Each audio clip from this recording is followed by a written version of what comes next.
प्रेमानंद महाराज उनके साथ हमेशा उनकी छाया बनकर रहते हैं। ये 5 शिष्य। नंबर 5, नवनागरी बाबा जी। नवनागरी बाबा जी प्रेमानंद महाराज के पहले शिष्य था। पहले वे भारतीय सेना में काम करते थे और उनके पिता भी आर्मी में अफसर थे। 2017 में महाराज जी के प्रवचनों से प्रेरित होकर नवनागरी बाबा जी ने अपनी नौकरी छोड़ अब वे पूरी तरह से महाराज जी की सेवा में हैं और उनके साथ सत्संगों और आश्रम में रहते हैं। उनका जीवन सिर्फ महाराज जी के साथ और उनकी सीखों में समर्पित है। वे सादा जीवन जीते हैं, शांतिपूर्ण माहौल में रहते हैं और सभी को प्रेरित करते हैं। नंबर 4, महामधुरी बाबा। वे पीलीभीत उत्तर प्रदेश के रहने वाले हैं और पहले एक असिस्टेंट प्रोफेसर थे। उनकी पहली मुलाकात महाराज जी से उनके भाई के जरिए हुई थी। महाराज जी का आशीर्वाद मिलने के बाद उन्होंने प्रोफेसर की नौकरी छोड़ दी और साधु जीवन अपनाया। अब वे महाराज जी के साथ वृंदावन में रहते। वे महाराज जी के साथ पूरी तरह से समर्पित हैं और अपना जीवन सेवा में बिताए। नंबर 3, श्यामा शरण बाबा। श्यामा शरण बाबा जी महाराज जी के भतीजे हैं। उनका जन्म उसी घर में हुआ था जहाँ प्रेमानंद महाराज का जन्म हुआ। बचपन से ही उन्हें महाराज जी की कहानियां सुनने को मिलती थी, जिनसे उनका मन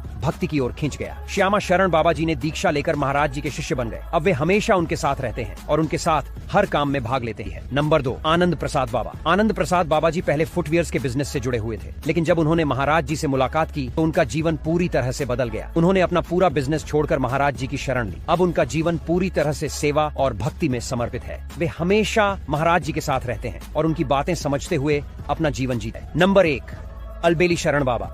पहले वे सीए की नौकरी करते थे, लेकिन महाराज जी के प्रवचनों से प्रेरित होकर उन्होंने सांसारिक जीवन का त्याग किया और राधा भक्त बन गए। वे महाराज जी के मार्गदर्शन में अपना जीवन जीते हैं और उनके सिद्धांतों को फॉलो करते हैं।